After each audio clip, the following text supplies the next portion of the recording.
Central Public Library, and this is Kenzie. She's going to join us again today for story time. Today we are reading the story, The Mitten. And this is a story by Jan Brett. Yay! Jan Brett. She also illustrated this book. It's a Ukrainian folk tale. I hope that you enjoy this story about The Mitten.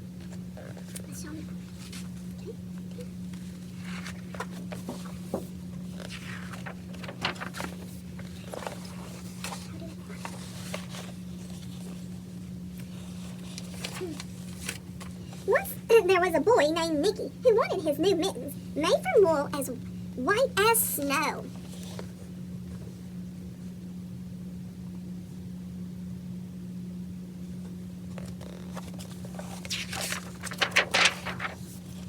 And boys and girls, don't forget to look at your clues on the side.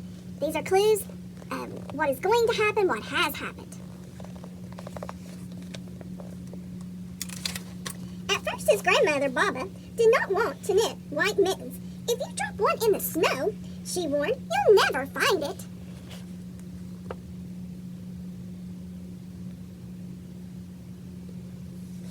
What do you think's going to happen, boys and girls?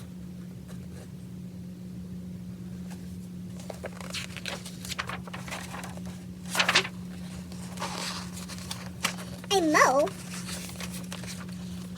After she finished, she said, when you come home, first I will look to see if you are safe and sound, but then I will look to see if you still have your snow-white mittens. So off Nicky went, and it wasn't long until one of his new mittens dropped in the snow and was left behind.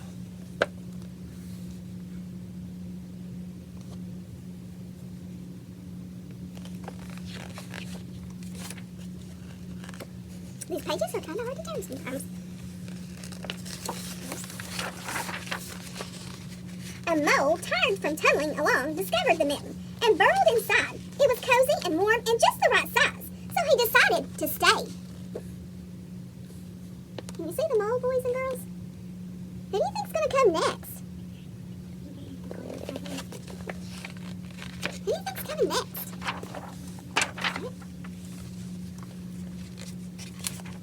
A snowshoe rabbit came hopping by. He stopped for a moment to admire his winter coat. It was then that he saw the mitten, and he wiggled in feet first. The mole didn't think there was room for both of them. But when he saw the rabbit's big kickers, he moved over.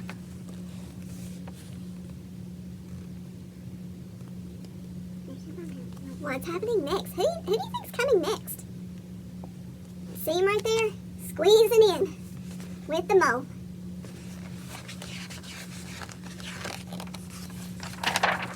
It's been cold enough, boys and girls, for mittens. Next, a hedgehog came snuffling along. Having spent the day looking under wet leaves for things to eat, he decided to move into the mitten and warm himself. The mole and the rabbit were bumped and jostled, but not being ones to argue with someone covered with prickles, they made room.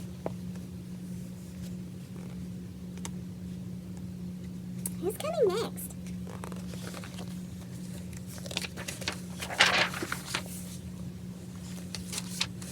As soon as the hedgehog disappeared into the mitten, a big owl, attracted by the commotion, swooped down. When he decided to move in also, the mole, the rabbit, and the hedgehog grumbled. But when they saw the owl's glinty talons, they quickly let him in. What are his talons? Is it those big claws he has? I don't think they were going to argue with that. After the snow appeared a badger. He eyed the mitten and began to climb in. The mole, the rabbit, and the hedgehog, and the owl were not pleased. There was no room left. But when they saw his diggers, they gave him the thumb.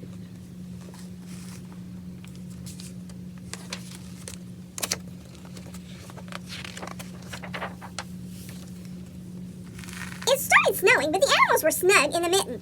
A waft of warm steam rose in the air, and a fox trotting by stopped to investigate. Just the sight of the cozy mitten made him feel drowsy. The fox poked his muzzle in. When the mole, the rabbit, the hedgehog, the owl, and the badger saw his shiny teeth, they gave the fox lots of room. There he is, climbing in this mitten. That mitten just keeps growing, doesn't it? Who do you think's coming next to climb in the mitten? Do you have an idea? A great bear lumbered by. He spied the Mitten all plumped up. Now, not being one to be left out in the cold, he began to nose his way in. The animals were packed in as tightly as could be. But what animal would argue with a bear?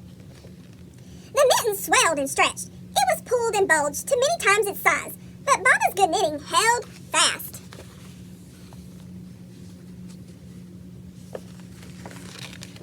Who do you think's going to try to get in the Mitten now?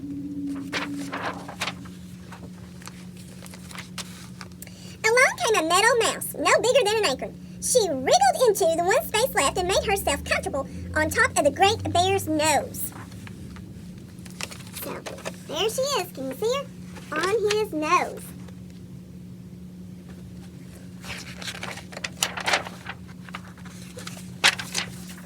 The bear, tickled by the mouse's whiskers, gave an enormous sneeze. Achoo!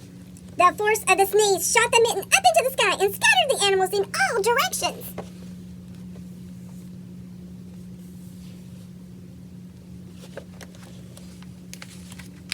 On his way home, Mickey saw a white shape in the distance. It was the lost Mitten silhouetted against the blue sky.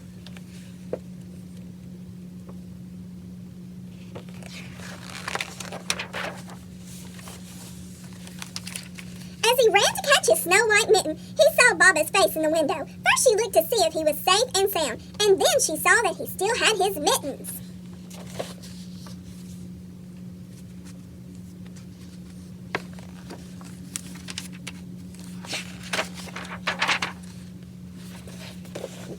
Look there, boys and girls. Does one mitten look much larger than the other one? I believe it does. It has grown.